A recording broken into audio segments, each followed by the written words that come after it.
In today's video, we'll discuss a very interesting problem regarding circular motion. But before we jump into the problem, I want to discuss few concepts regarding it.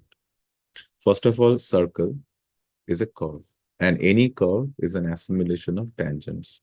So the motion along circular path or any other curved path is always tangential.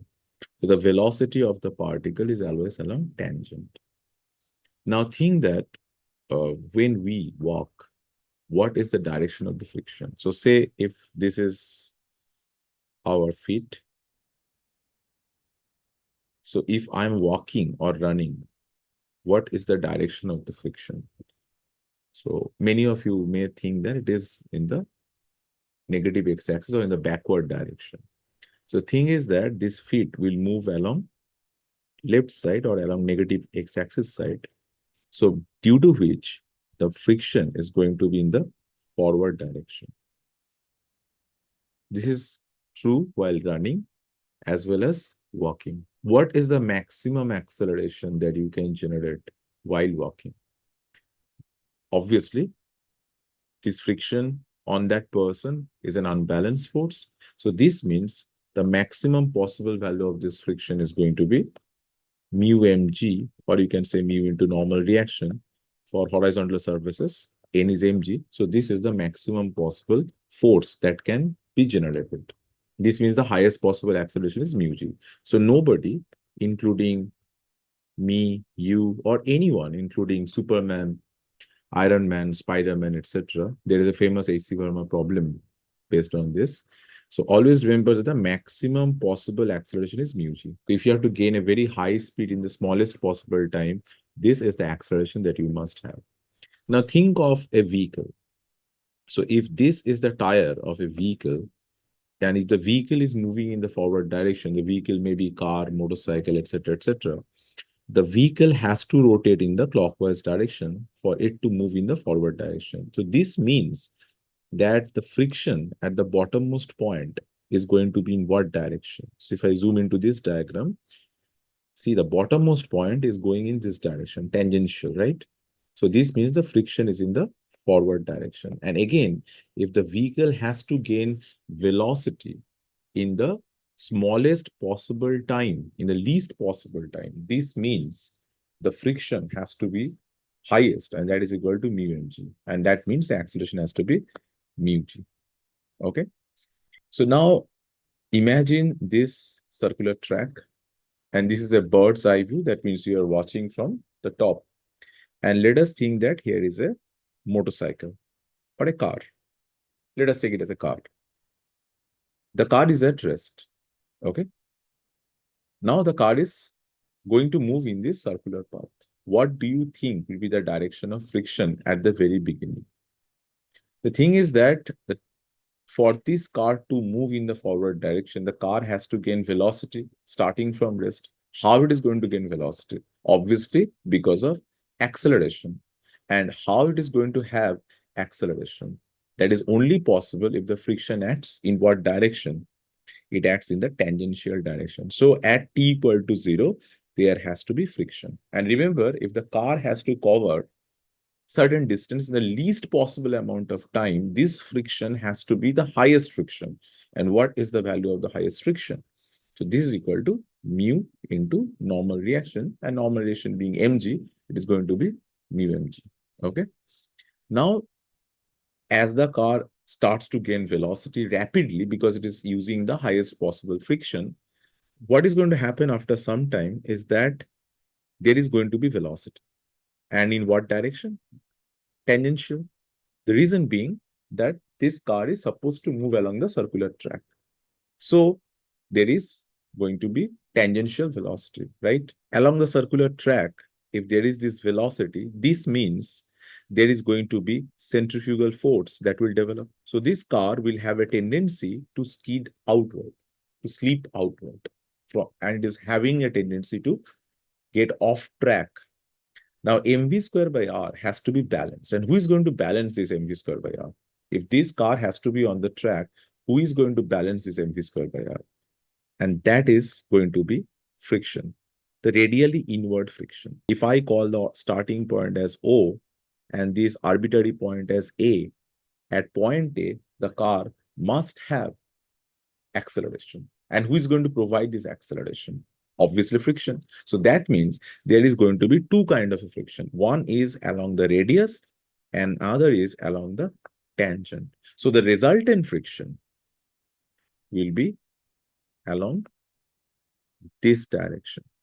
This is going to be the resultant friction. Now, if I ask you this question, that which friction do you think will have the highest possible magnitude?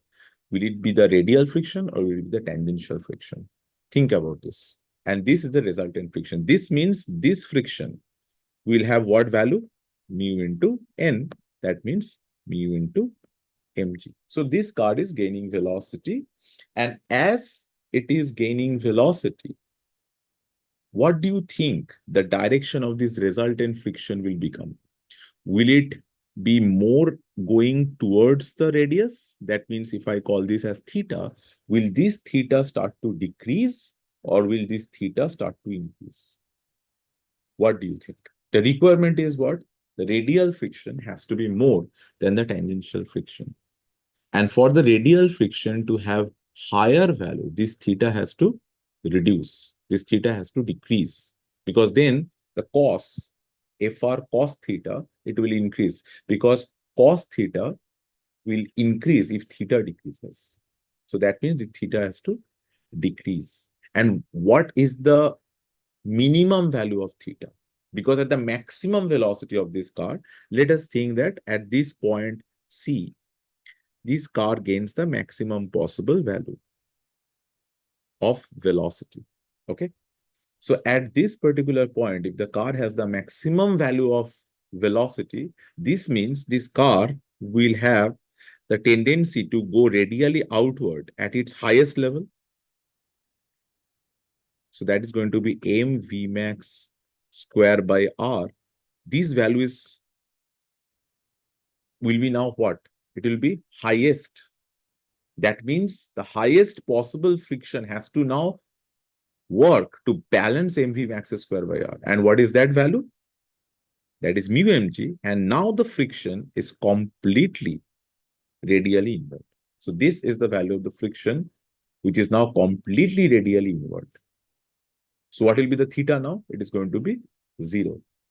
Now, if you consider this angle with respect to, say, tangent. So if I consider this angle as phi, so the value of phi is going to increase and the value of theta is going to decrease. And at the maximum velocity, phi is going to be 90 and theta is going to be 0. I'll take the component of the friction along the tangent. What is the component of the friction along the tangent? Let me first zoom into this. The tangential value of the friction is mu mg cos phi, which is equal to m at, because mu mg cos phi is going to be the unbalanced force. That's equal to m into at, mass into tangential acceleration, which is m dv dt. I hope this is clear. Now, what is the radial component? The radial component is mu mg into sine phi, and that's going to be mv square by r. I hope these two equations are okay for you. Now, remember that because the velocity is increasing, because there is an unbalanced force, tangential friction along the tangent, so these velocities are variable. The angle phi is also variable because phi was initially 0 and finally 90. And here at point A, it has got some acute angle. So what I can do is that I can take derivative of this equation. So I'll take derivative of equation 2. So what I'm going to get? Mu mg cos phi d phi dt. That's equal to m by r 2v dv dt. Okay. But what is m dv dt? M dv dt is the equation 1, right? So what I can write here is that 2v by r, and I'll group this m dv dt now, and I'm going to get it as mu mg cos phi and mu mg cos phi. I'm left with d phi dt is equal to 2v by r, right? So I'm going to get 2v dt is equal to r d phi, or v dt is equal to r by 2 d phi, right? V dt is ds. ds is equal to r by 2 d phi. What is the value of phi at the very beginning? Let us come back to the diagram. Phi is the angle made by the friction with respect to tangent.